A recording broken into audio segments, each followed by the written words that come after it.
अभी नहीं। आमिर साहब, 11 मेंबर्स बोले हैं गवर्नमेंट की तरफ से, ट्रेजरी की तरफ से, 20 आपके बोले, मुझे बैलेंस रखने दीजिए। वहाँ नंबर स्ट्रेंथ वहाँ डबल है। जी कादिर साहब, कादिर पटेल साहब। शुक्रिया सर। इससे पहले कि मैं अपनी सर हाउस इन ऑर्डर होगा तो मेरा वही टाइम काउंट कीजिएगा। इस शोर व गुल को असेंबली के फाजिल टाइम में काउंट कर लें सर। ये शोर व गुल का टाइम जो है ये फाजिल टाइम में काउंट करें। आपके 20 मेंबरान बोल चुके हैं, अब मैं उधर जरा ज्यादा दूंगा, इधर कम दूंगा। जी बात करें पटेल साहब। सर शुक्रिया। कुछ चीज़ों में तस्हीह की ज़रूरत है इससे पहले कि अपनी बजट स्पीच की तरफ आएं। इंतहाई एहतराम के साथ मैं आपके तवस्सुस से अर्ज़ करना चाहूँगा कि एक बात बार बार दोहराई गई कि जी नेब के कवानीन से फलां शख्सियत अशखास को रियायत मिली। सर उसमें एक तस्हीह बहुत ज़रूरी है और वो तस्हीह दो सिमतों में की जा सकती है। एक तो इस असेंबली का एक कायदा है, कानून है, वो इंसान को अगर अल्लाह ताला ने ओहदा बड़ा दे ही दिया है तो उसे आता नहीं तो सीख लेना चाहिए कि जो लोग इस असेंबली में मौजूद ना हो उनके खिलाफ पीठ पीछे बात नहीं की जाती, इसको मुनाफकत कहते हैं। और दूसरी बात ये कि अगर आप उन अशखास का नाम लेते हैं कि जिनको नैब के कवानीन की वजह से, तरामीम की वजह से फ़ायदा मिला, तो खुदा के वास्ते वो लंबी फहरिस्त भी यहाँ बयान कर दीजिए जो ड्राई क्लीनिंग के जरिए आपके जमात में शामिल की गई। नैब के केस बना के जो भी जाता था वो धुल कर जो है आपके पास आ जाता था, वो क्लीन हो जाता था। जमाने भर के दागदार चोर डाकू जो है वो क्लीन होकर आपके पास आए, कुछ रह गए और कुछ वक्त के साथ भाग गए। यहाँ तक कि आप कहते थे कि इसको तो चपड़ासी भी नहीं लगाऊंगा, अपने इंटीरियर मिनिस्टर चपड़ासियों को लगाया। मेहरबानी करके वो भी जिक्र हो जाए तो बेहतर है। अब मैं आता हूं सर अपनी बजट स्पीच की तरफ, और ये भी बात करूंगा कि आज तक का नैब का सबसे बड़ा मुतनाज़ा मसला क्या है। ये 180 करीब पाउंड के 180 अरब पाउंड वाला कौन सा मसला है? ये आप मुझे बताइए, इसका गबन किसके जिम्मे है? ये केस किसके जिम्मे है? ये पैसे किसके जिम्मे है? कहां से आए और कहां गए? नेब का सबसे बड़ा अलमिया, उसके जिम्मेदार तो आप खुद हैं। आप किस पर किस तरह उंगली उठा सकते? जनाब अली, बजट स्पीच एक रिवायत भी है। तो सही कहा दोस्तों ने कि मामला जूं का तू है, हर एक अपनी बात कर रहा है। जनाब अली, हुआ इस तरह है कि गुज़िश्ता कोई 30-40 साल से हम वॉर ड्रिवन इकोनॉमी हैं। जब कोई जंग शंग हो जाती है तो कुछ पैसे वैसे मिलते हैं, थोड़ा बहुत ठीक हो जाते हैं, मामला सरमायाकारी भी हो जाती है, सनद भी चल जाती है। और क्योंकि हमने अपना तो कुछ बनाया नहीं, और जो अपना कोई अच्छा बीज बोने के मामले में संजीदा थे उनको तो हमने फांसियां चढ़ा दी। किसी को ज़ियारत में बेच के कैद तनाई में मार दिया, किसी को इसी अडियाला में फांसी चढ़ा दी गई, किसी को लियाकत बाग में कत्ल कर दिया गया। तो मोहसिन कुश कौम होने के नाते आज हमें जरा सा अपने माजी पर भी नजर डालनी चाहिए कि हमने अपने मोहसिनों के साथ क्या किया, और उसके बाद हमें अपने हाल पर रोना चाहिए कि हमने अपने मोहसिन कत्ल किए हैं, इसलिए आज हमारा ये हाल है। सर 2002 या 2000 एक बहुत बड़ा टर्न है ये, जहां स्टैंड बाय मईशत दान तो उस तरफ बैठे, मैं मईशत दान नहीं हूं, थोड़ा सा सियासियात का एक तालिब इल्म हूं छोटा सा। ये 2000 सन में जो स्टैंड बाय आपको इक़दामात और जो मिले अहकामात अंकल IMF की तरफ से, उसके बाद हालात खराब हुए और उस वक्त से लेकर आज तक आपका सारा बजट, मुझे ये कहने में कोई आर महसूस नहीं होती कि IMF की शराइत को मद्देनजर रखते हुए बनाया जाता है। हुकूमत नवाज लीग की हो, पीपल्स पार्टी की हो, PTI की हो, हम सारे वजीर इंपोर्ट करते हैं। आज भी हुआ है वजीर इंपोर्ट, इन्होंने भी किए, हमारे पास भी रहे। हमने इकोनॉमी का कोई नया आइडिया इंप्रूव नहीं किया, सिर्फ वजीर इंपोर्ट करने पर तवज्जो रही। और वो वजीर बेचारे जो IMF वालों के मामलात थे, उनको देखते हुए वो बजट बनाते थे। अब सर एक गठजोड़ होता है मुल्क के सरमायादार और इकोनॉमी में, जब वो ठीक रहता है तो मामलात चलते हैं, सनद चलती है, मामला गरीबों तक भी पहुंचता है, कुछ रोजगार मिल जाता है।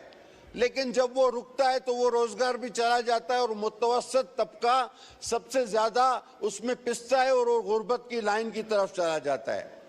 और मोहतरम साबिक स्पीकर असद कैसर साहब ने एक जिरगा इस वक्त लगाया हुआ है जो असेंबली में, तो आप संजीदगी का एहसास कर सकते हैं इस मुल्क को कौम के साथ। अब उन्हें पता ही नहीं कि मैंने उनका नाम लिया है, अंदाजा कीजिए। ये संजीदा कौम है, ये संजीदा जमात है। असद साहब, ये जिरगा कहीं और भी हो सकता है। काइंडली मेंबरान तशरीफ रखें। उन्हें कुछ पता नहीं, आप बात भी उनका करनी है नाम लॉबी में चले जाएं या पीछे बैठ के बात कर लें। कुछ पता नहीं है सर, मैं कह रहा हूँ ये पीछे बैठ के बात कर लें या लॉबी में चले जाएं। माशाल्लाह संजीदा लोग हैं सर। ये आमिर साहब, आमिर डोगर साहब, ये मीटिंग जरा खत्म कर लीजिए, साइड पे कर लीजिए प्लीज। जी सर, हम थोड़ी सी जो सर्वे होता है हमारा, उससे थोड़ी सी फिगर ले सकते हैं कि आप ये देखिए कि 80 की दहाई में 80 बच्चों के लिए हमारे पास एक स्कूल था, प्राइमरी भी सेकेंडरी भी, 80 बच्चों के लिए। आज हमारे पास 1500 बच्चों के लिए एक स्कूल है। ये तो हमने सबने मिलकर काम किया तालीम में। और इसी तरह 1 लाख लोगों के लिए एक अस्पताल था, आज 2 लाख लोगों के लिए एक अस्पताल है। मैंने ये सिर्फ छोटी सी फिगर, मैं ये आशारिया जीरो में नहीं जाऊंगा, मैं सियासी बतौर तालिब इल्म के सिर्फ एक बात बताऊंगा, ब्रुनाई के शहंशाह वाली बात, कि उसको किसी ने कहा कि आपकी GDP कितनी है, उसने कहा कि भाई GDP क्या होता है, उसने कहा जी ग्रोस डोमेस्टिक ये। उसने कहा कोई नहीं, आप जाकर बाजार में मेरे लोगों से मोहल्लों में देखें, अगर वो खुश है तो मेरी GDP ठीक है, और अगर वो नाराज हैं और वो भूखे हैं तो मेरी GDP खराब है। ये कौन सी बात है? आशारिया 0, 1, 2, GDP 5 पॉइंट, GDP 6 पॉइंट। जरा बाहर तो निकल के देखें, लोग रो रहे हैं, लोग भूखे हैं। आप कोई भी फिगर पेश कर दे, लेकिन जब तक अवाम खुशहाल नहीं, कोई GDP ठीक नहीं। और ये आपके जमाने में भी रही, इनके जमाने में भी रही, और बदकिस्मती से हमें भी ये विरसे में मिला। और कर्जा लेने का, अगर आप कहते हैं कि कर्जा लेने का कोई इल्जाम है, तो वो कायद से फिर शुरू करें, क्योंकि पहला कर्जा तो जनाब कायदे आज़म के जमाने में ही लिया गया, और वो कर्जे की शरह बढ़ती गई।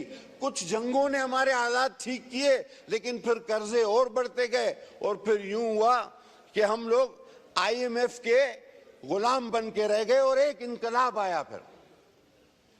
और वो इनकलाब था कि हम आएंगे, IMF के मुंह पे पैसे मारेंगे, पाकिस्तान की मईशत को एक ही दिन में इस दलदल से निकालकर बाहर ले जाएंगे।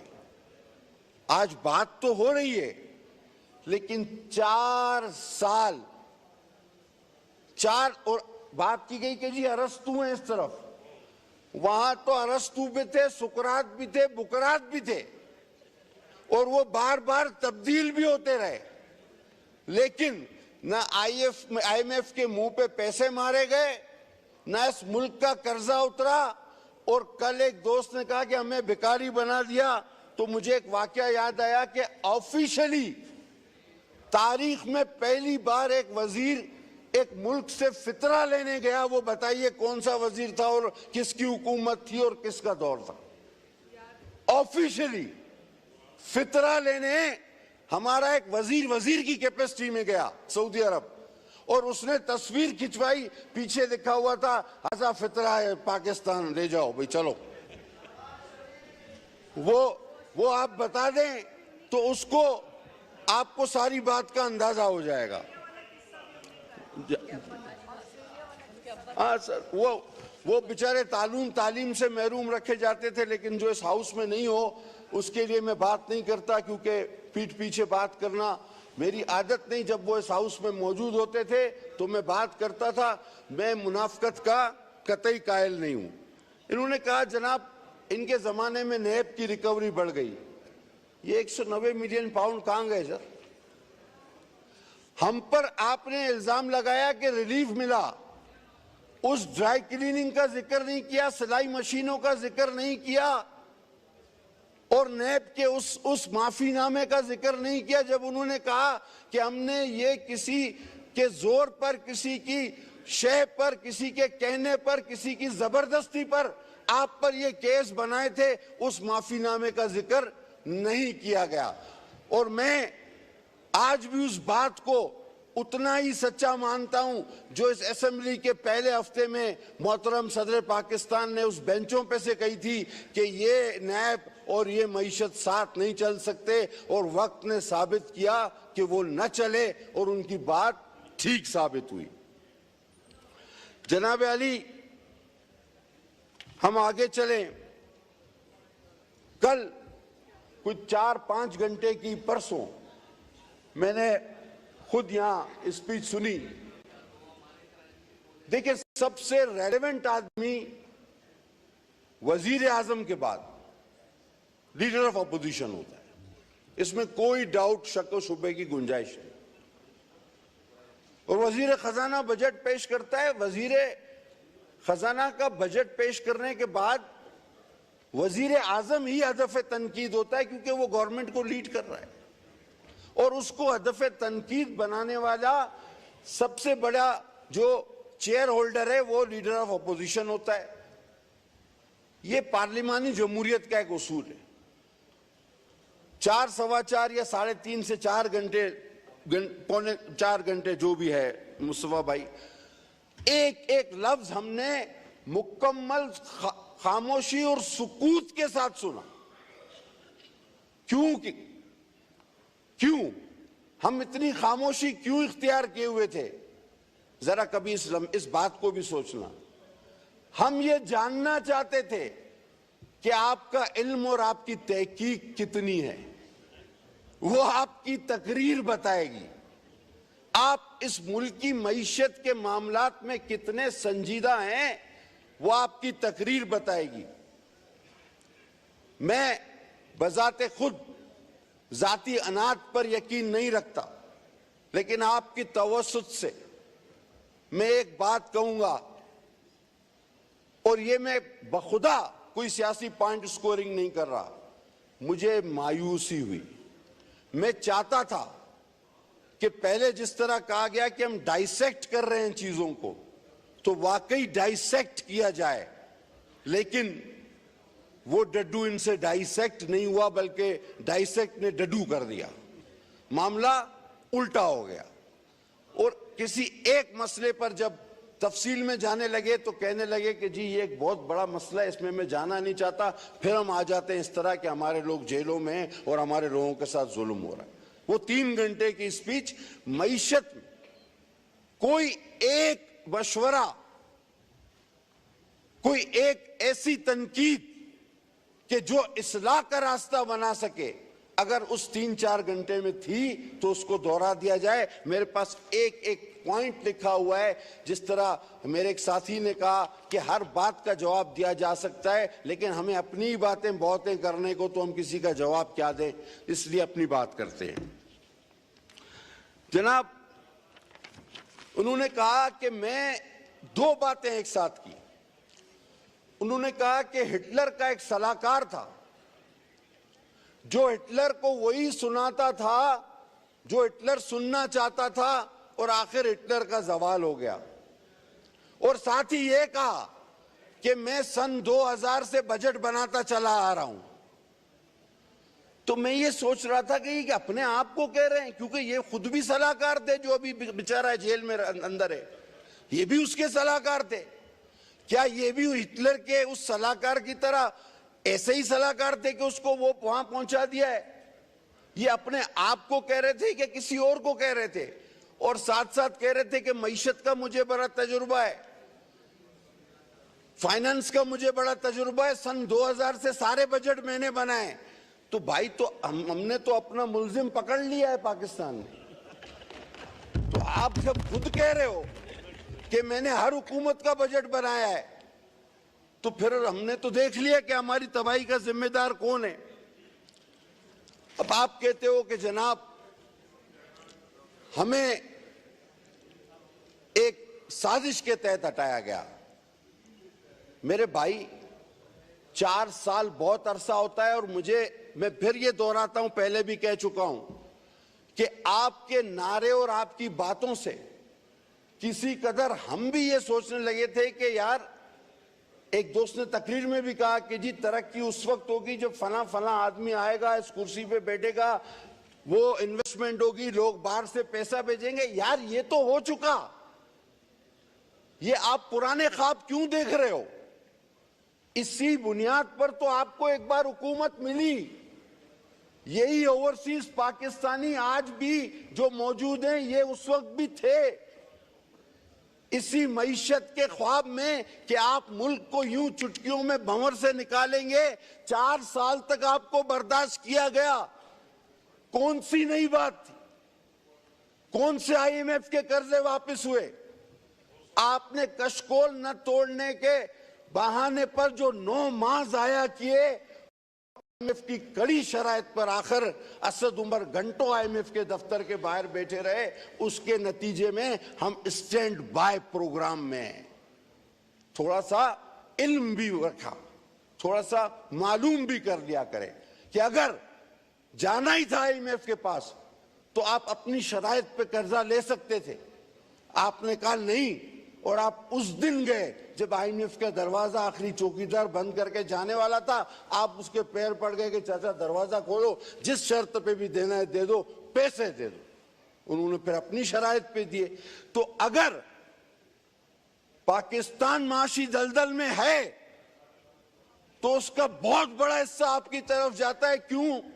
कि आपका वजीर खजाना खुद कहता है, जब उसको कहा गया कि आपसे पहले पाकिस्तान का जो कर्जा था वो दुगना हो गया, आपने 100% उसमें इजाफा किया, तो उसने कहा नहीं, 100% नहीं, 76% इजाफा किया। ये उसने, तरीन साहब ने खुद कहा। मैं पहले भी कह चुका हूं, ये उस तरह की एक बात है कि आप किसी शख्स को पकड़ लें और कहो तुमने 100 कत्ल किए, वो कहे नहीं आप झूठ बोल रहे हैं, मैंने सिर्फ 76 बंदे मारे। ये कोई इनको जुर्म नहीं रखता कि 76% जो है वो सिर्फ इनके, आप जो नए लोग हैं उनके इल्म के लिए भी ये बात है कि आप खुदा के लिए ये सोचे कि सिर्फ पाकिस्तान का 76% कर्जा आपके इन 4 सालों में बढ़ा है। यकीनन हालात मुश्किल है। जनाब अली, डिफेंस बजट पर आपने तनकीद की। देखिए 2008 में, यह भी थोड़ा सा इल्म हासिल करने वाली बात, 2008 की जो पीपल्स पार्टी की हुकूमत थी वो पहली हुकूमत थी जिसमें वन लाइनर ही सही पाकिस्तान की डिफेंस का बजट डिस्कस हुआ था। किसी को पता है भी या नहीं? आप मुझे बता दें, आपके 4 साल में जब कोई अम्मी था, कोई अब्बू था, कोई बाप था, कोई मां था, कौन सा बजट डिस्कस हुआ? अब जब बाप बनाया है और कहा है तो बाप तो भाई सजा भी देता है, वो घर से भी निकाल देता है, कभी थप्पड़ भी लगाता है। जब बाप कहा है तो बर्दाश्त भी करो, हम तो उस वक्त भी हैरान थे कि यार ये क्यों इतने बड़े बड़े खिताबात दे रहे हो। आज आप कहते हो कि जी बाप ने थप्पड़ मारा, तो बाप तो फिर बाप होता है। आप जरा सा लाइन क्रॉस करोगे वो थप्पड़ भी मारेगा, वो घूंसा भी मारेगा। मैं सर कबाई साहब रहने दो, हमने जनाब वो वक्त भी देखा है। आज इंसाफ की आप बात करते हो, मैं एक वाकया याद दिलाना चाहता हूं। एक फैमिली पूरी कत्ल करके उसके बच्चे को 6-7 साल 8 साल के बच्चे को एयरपोर्ट पेट्रोल पंप पे छोड़ दिया गया था, याद होगा। और उसको भी मारने आ रहे थे। वो फैमिली गलती में कत्ल हो गई थी, लाहौर की। मेरे एक वजीर ने यहां खड़े होके इधर दोनों हाथ ऊपर किए, दुरूद भी पढ़ा, कलमा भी पढ़ा और कहा कि मुल्जिमान को यहां लाके खड़ा करेंगे। उसके बाद ना वो खुद आया ना मुल्जिमान आए। इन नामों की जब आप बात करते हैं और कलमों की बात करते हैं तो सबसे ज्यादा झूठे दुरूद और कलमे हमने इन्हीं बेंचों से सुने थे। लिहाजा खुदा के वास्ते इतनी ना बड़ा पाकिए दामा की हिकायत, दामन को जरा देख जरा बंदे कबा देख। तो जो भी आप बात करें थोड़ा सा माजी के झरोकों से सब्र हासिल करने के बाद आगे बढ़े। जनाब कहते हैं हम मज़हब माशरा कब तब बनेंगे जब फला फला फला। मैं कभी बिलो दी बेल्ट आज तक मैंने बात नहीं की। मैं किसी की जातियात पर नहीं जाता, पॉलिटिकल शख्सियात की बात करता हूं, उनकी आदात की बात करता हूं। हम मज़हब माशरा कब बनेंगे? आपने माशरे में मज़हब होने की क्या क्या मिसालें कायम की? कभी इतनी तजलील हुई है उन शोहरों की जो आज अदालत में पेश हो रहे हैं कि जी मेरी बीवी को भगा के ले गया।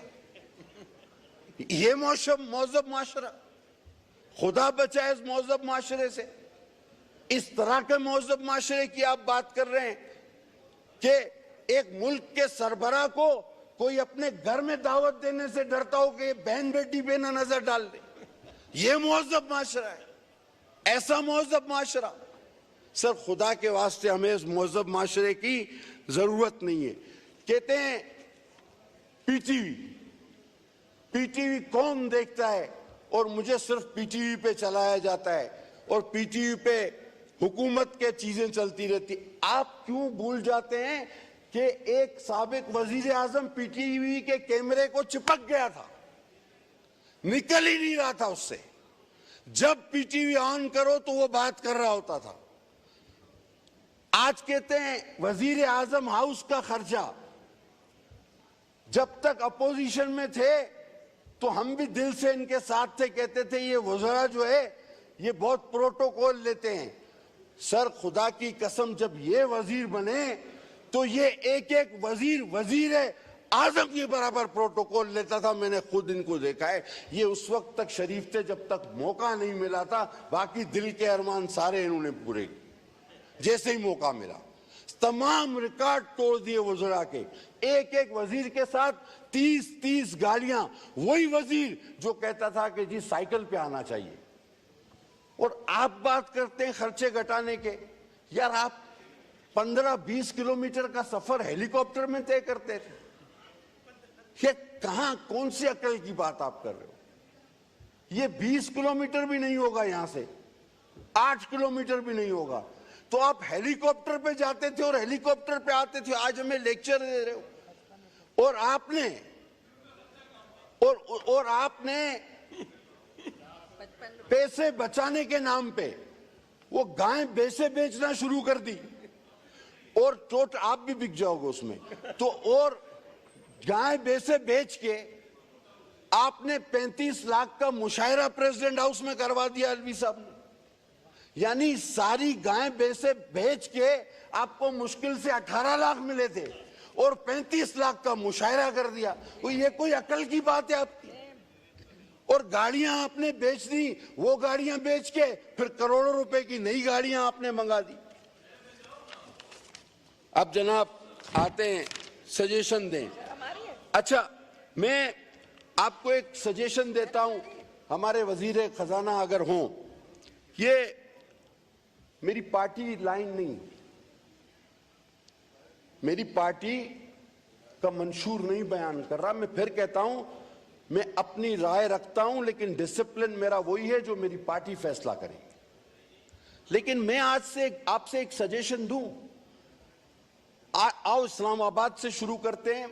आधी बात मुस्तफा भाई ने की, मैं कुछ और कहना चाहता हूं। आप इनकम टैक्स, अगर वजीर खजाना यहां मौजूद होते और हमारे दोस्त बार बार वहां से उठ के खुश ना होते इनसे हाथ मिलाने के लिए, इन वज़रा से, तो मैं कोई वो बात भी करता। हम इनकम टैक्स खत्म कर देते। मेरी बात को गौर से सुनिएगा, हम इनकम टैक्स खत्म कर देते हैं, हम टोटल वेल्थ टैक्स की तरफ चलते हैं। भाई क्यों बेरोजगारों ने बंगले रखे हुए? एक शख्स जिसका 10 करोड़ 20 करोड़ 50 करोड़ का मकान है, वो कहता है मैं तो बेरोजगार हूं। आप सोचो, अगर बेरोजगार आदमी के पास 50 करोड़ का घर है और जो बेचारा सुबह से रात तक मेहनत करता है वो 20 लाख का मकान नहीं बना सकता, ये कितना बड़ा तजाद है। हम वेल्थ टैक्स पर चलते हैं, सब मिलके चलते हैं। हम चलते हैं कि जी आप असल टैक्स वैल्यू नहीं, असल वैल्यू लिखो कागज में। अभी इस वक्त आप जाओ, 20 करोड़ का मकान कागजों पे लिखा हुआ है 1 करोड़ का। आप 20 करोड़ का लिख के उस शख्स से इकरारनामा भी लो, और इकरारनामा ये लो कि तुम इसमें ओरिजिनल वैल्यू लिखो, अगर जरूरत पड़ी तो रियासत तुम्हें 25% ज्यादा देके ये वापस भी ले लेगी। देखो कैसे नहीं लिखता। वो बोलेगा यार करोड़ का लिखूंगा, 1.25 करोड़ दे के वापस ले जाएंगे, इसलिए वही जो मकान 15 का है 15 करोड़ ही लिखो। 1% वेल्थ लगा दो। मैंने अरबों रुपए की इंडस्ट्रियां फैक्ट्रियां देखी हैं जो 25,000 रुपए इनकम टैक्स देती है। उसको बोलो भाई तुम्हारी जमीन 60 करोड़ की, तुम्हारी मशीन 1 अरब की, तुम्हारी टोटल वैल्यू 2 अरब, और तुम कह रहे हो जी कमाई नहीं है, कुछ हो ही नहीं रहा, ये 25,000 रुपए ले लो। नहीं, हमें उस 2 अरब का 1% आधा % दे दो। आप देखो मुल्क कैसे कुछ। ये वजीर खजाना नए लाने से कुछ नहीं होगा।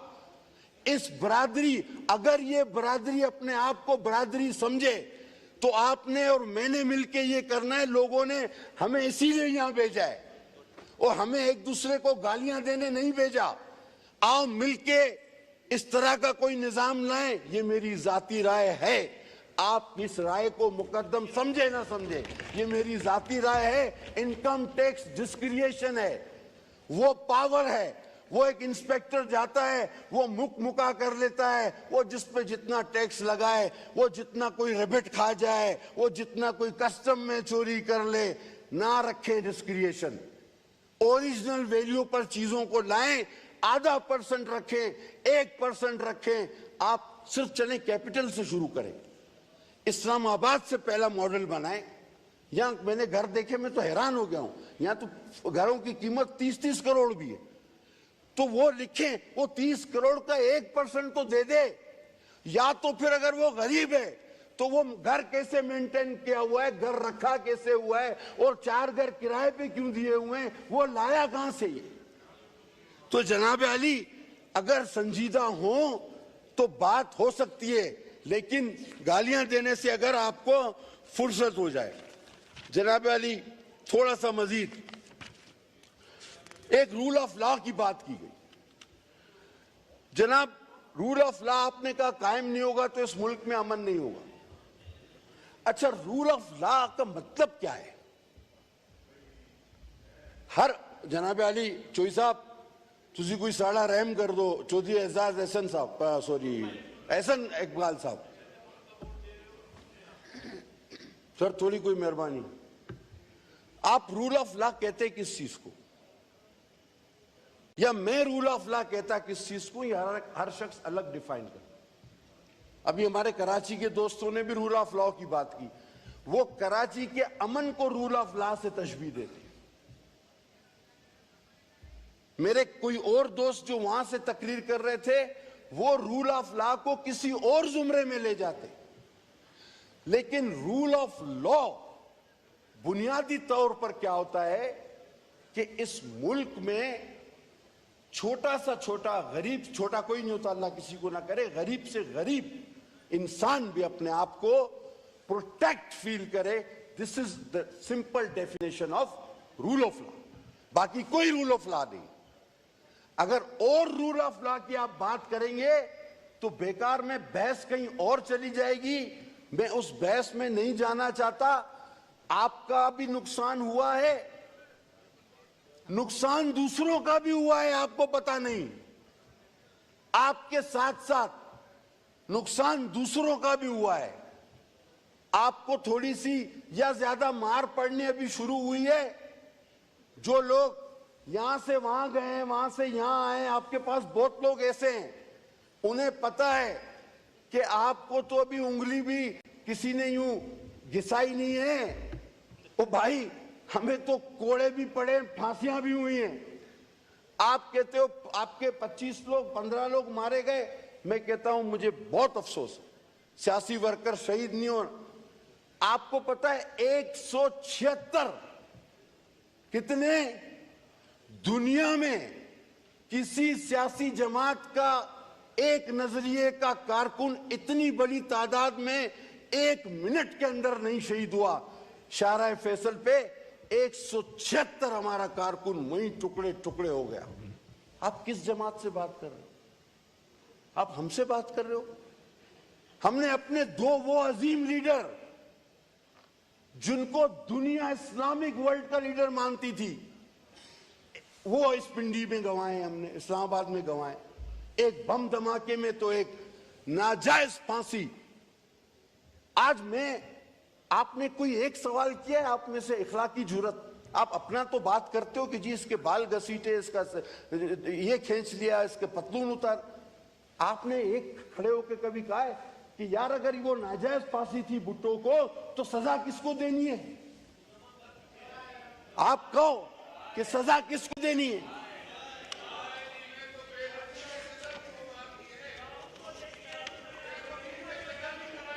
No cross talk, please, please. बेटे Order in the house. Order in the house. Cross talk में आप चेयर को एड्रेस करें, पटेल साहब। रिकॉर्ड है क्रॉस टॉक में, मेरा एक अपना रिकॉर्ड है। मेहरबानी करके मेरे साथ वो वाला काम ना करें, वो उसमें नुकसान जाहिर है, फिर गलत बात हो जाएगी। क्रॉस टॉक फिर ये हो सकता है बहुत लंबा हो चलेगा। जनाब वाली, हाँ मेहरबानी मस्ती खेल साहब, आप जानते हो बहुत अच्छी तरह। जनाब वाली, मैं सिंपल इज दिस एक बात चाहूंगा कि इस मुल्क की मईशत ठीक हो सकती है और कुर्बानियां देने के बावजूद अगर हम सिर्फ 1 पॉइंट एजेंडा पे साथ हों। मैं इस पॉइंट पे आपके साथ हूं कि मेरे शहीद कायद को फांसी हुई लेकिन पाकिस्तान जिंदाबाद। मैं इस पॉइंट पे आपके साथ हूं कि मेरी शहीद बहन को फांसी हुई, बम धमाके में वो मारी गई, बट पाकिस्तान जिंदाबाद। मैं इस पॉइंट पे भी आपके साथ हूं। आप दिन गिनते हो ना, आज फलां को 312 दिन हो गए, 313 दिन हो गए। 14 साल मेरा सदर जेल में रहा, बट पाकिस्तान जिंदाबाद। इस पॉइंट पे मुल्क तरक्की कर सकता है। इफ पेरियरिटी इज पाकिस्तान और करप्शन, आपको जब मुल्क मिला, आप जो कहते हो ना हमें विरसे में सबसे, देखें जुल्फिकार अली भुट्टो को मुल्क मिलता है, मुल्क टूट चुका है। मोहतरमा बेनजीर भुट्टो को मुल्क मिलता है, ज़ियाउल हक के 11 साल मार्शल लॉ के बाद 18 महीने में उनको निकाल दिया जाता है। नवाज शरीफ को मुल्क मिलता है, फिर हमें 93 में मिलता है। पाकिस्तान डिफॉल्ट दहशतगर्द करार दिया जाने वाला है, हमें मुल्क मिलता है 93 में। आपको 2 स्मूथ ट्रांजिशन के बाद मुल्क मिला। 8 से 13 पीपल्स पार्टी, 13 से 18 PMLN। आपको मसला क्या था? लेकिन आपके दरअसल दावे बहुत बड़े थे, कसूर आपका भी नहीं था। आप लोग, आपके लीडरान प्रैक्टिकल नहीं थे, उन्हें पता नहीं था कि ये जो आसपास अभी इतने मशवरे दे रहे हैं कि ये हो जाएगा, ये जो अरस्तु और सुकरात ये जो मुख्तलिफ बातें कर रहे हैं, ये अमली तौर पर नाकाबिले जमीन पर ये काम नहीं करेंगी, ये नाकाम हो जाएंगी, इनका रियलिटी से कोई ताल्लुक नहीं, ये बातें प्रैक्टिकल नहीं। आपका कसूर ये था, आपको वोट पड़ा, पहले भी आपको इस बार भी वोट पड़ा। आपने पिछली बार पूरी कौम को मैं कहता हूं, देखें, अगर किसी का सियासतदान से यकीन उठता है तो वो सियासतदान सिर्फ पीटीआई का नहीं, वो सियासतदान नून का भी है, वो पीपल्स पार्टी का भी है। ये अलग बात, आप अपने आप को इस बरादरी से अलग करते हो। पूरे नौजवान 70%, अगर 80% आपके साथ थे तो उन 4 सालों में देखा आपने कितनी शदीद तनकीद आप पे भी होने लगी थी। देखिए रियलिटी है ना। और अगर इस मुल्क के इस जो ये नई जनरेशन है, इसका एतमाद जो आधा टूटा था और आधा फिर टूटेगा, तो फिर ये ना आप पर यकीन करेगी, न नून पर, न मुझ पर। वो ये नहीं देखेगी कि ये पीटीआई है, ये नून है, ये पीपल्स पार्टी है, वो देखेगी ये सियासी बिरादरी है। इस पर यकीन नहीं रखना। लिहाजा खुदा के वास्ते जरा अकल से काम लो। मैं नहीं जाता ऐसे मसले पर, मैं मौजू नहीं छेड़ता आपके 9 मई के, मैं उस तरफ नहीं जा रहा। मैं तामीरी बात करना चाह रहा हूं, मेरी तामीरी बात को मेहरबानी करके सुना जाए। जनाब, एक सेहत कार्ड का एक बार बार आपकी तरफ से जिक्र किया गया, उसको मैं डायरेक्टली रिस्पॉन्सिबल हूं, तो मैं आपकी फिर वो तस्हीह कर दूं। जब वजीर सेहत का कलमदान मुझे मिला तो आप ही के सूबे के जो हमारे सेक्रेटरी हेल्थ, आप जानते हैं डॉक्टर फखरे आलम, उन्होंने मुझे आकर बताया कि आपका सूबा केपीके और प्राइम मिनिस्टर सेक्रेटरीट 3 मीटिंग्स कर चुके हैं। मैं उम्मीद करता हूं मेरी बात को गौर से सुना जाएगा चेयरमैन पीटीआई साहब की तरफ से, ताकि अपने लोगों को भी बता सके।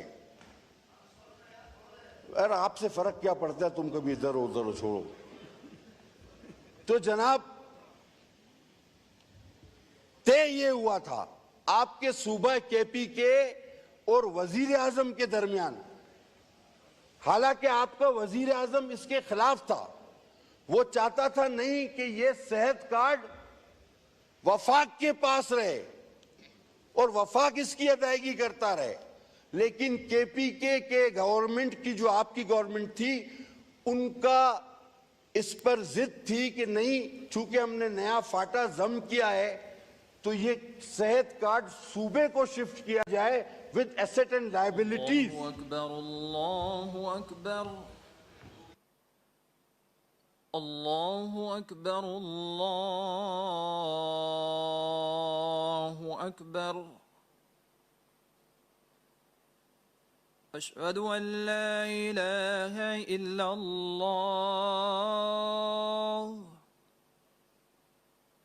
अशहदु अन ला इलाहा इल्लल्लाह,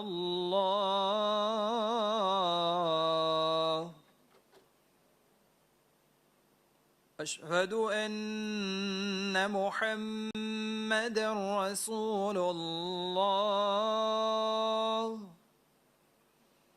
अशहदु अन्न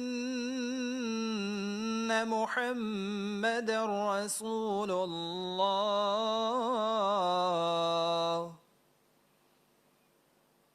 हय्य अलस सलाह,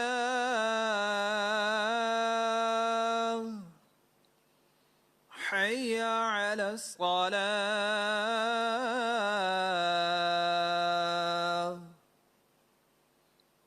हय्य अलल फलाह,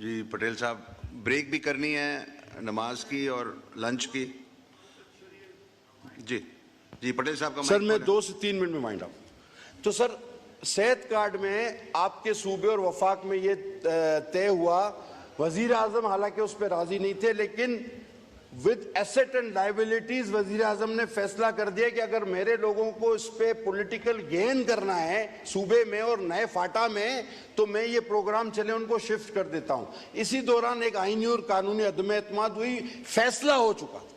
अब वो जब समरी मेरे पास लाए, फखरे आलम साहब से आप पूछ सकते हैं, असद केसर साहब के माशाल्लाह दोस्त थे वो, तो उन्होंने मुझे कहा कि सर ये वजीर आजम फैसला कर चुके हैं. तो मैंने कहा भाई इस पे एक्स प्राइम मिनिस्टर ना लिखो, इस पे लिखो ex prime minister Imran Khan, क्योंकि उस वक्त जब मैं फेडरल कैबिनेट में था तो मुझे सेहत कार्ड के हवाले से बहुत कुछ कहा गया, लेकिन मैंने, आप माने ना माने, वो 15 या 16 माह आपका सेहत कार्ड बंद नहीं होने दिया, सिर्फ इस वजह से कि अगर किसी सही या गलत, अगर किसी गरीब का इलाज हो रहा है तो वो रुक ना जाए, अगर कोई ऑपरेशन थिएटर पे है तो वो रुक न जाए. मैंने कोई कमजोरी या कमी नहीं दिखाई. आपका वो 16 महीने बतौर वजीर सेहत ये मेरा फैसला था. एहसन इकबाल साहब गवाह हैं कि मैंने कहा नहीं जी ये सेहत कार्ड जब तक मैं हूं ये चलता रहेगा, लेकिन उसको आप सूबे में ले गए और वो आप ही के वजीर आजम ने फैसला किया था, इस वजह से आपका वो सूबे में गया. आप विद एसेट एंड लाइबिलिटीज ले गए थे. आज ये खुदारा मत कहें कि वफाक ने आपके सूबे के सेहत कार्ड के पैसे बंद कर दिए. और जब इसमें इस हाउस में इन हाउस ब्रीफिंग हो रही थी तो जनरल फैज साहब कोर कमांडर थे पिशावर के, उन्होंने वो स्लाइड पेश की तो उस पर भी मैंने तस्हीह की कि मैंने कहा सर ये खुद अपनी मर्जी से ले गए हैं. कहा उनके पास तो पैसे नहीं है. मैंने कहा ये तो आपको जब सौदा लेना है तो उससे पहले जेब चेक करनी चाहिए. अब जब सौदा ले लिया है तो अब जेब चेक करने का फायदा क्या. दूसरी और second last my point, sir इस तमाम तकरीर से हटके मैं अपनी जाती दिल पर मेरे एक बोझ है. सर ये कुछ अरसा पहले लाहौर हाई कोर्ट का एक फैसला आया है,